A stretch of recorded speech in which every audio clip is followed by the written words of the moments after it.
Maqaan koo Birraa Seefuun jedhama. Garee bulchiinsa magaalaa Gullisoon leenjisa. Tapharraa tapha ulfaataadha. Akkuma argitanii taphichi tapha tiimiin lamaaniyyuu tiimii humna qabudha.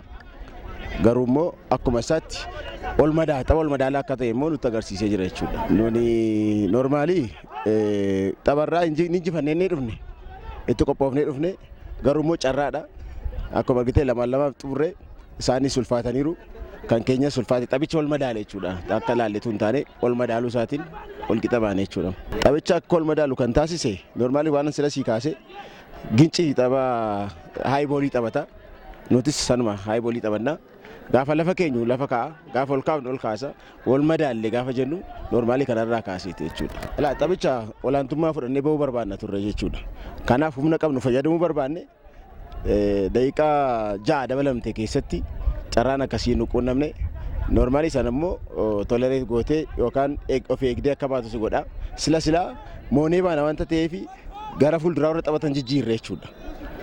Amma garuu gaafa wanti sun ta'u immoo gara booddeetti gara ittisaatti daqiiqaa hafte sana xumurree bahuun dura jiraata wanta ta'eef akkas gooneeti jechuudha.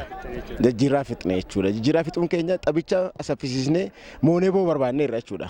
Noormaali humna haaraa itti gallee moona jennee yaadne carraan akkasii sun dhufannee yaaduu dhiisuutu hin taane noormaali sa'aatiin xumurameera wanta ta'eef kanarraa kaaseeti gara fuulduraatti garuu waan irraa baranna jechuudha. Kilabiin bulchiinsa magaalaa Gullisoo deeggartoota hedduu qaba. Deeggartoota baay'ee qaba.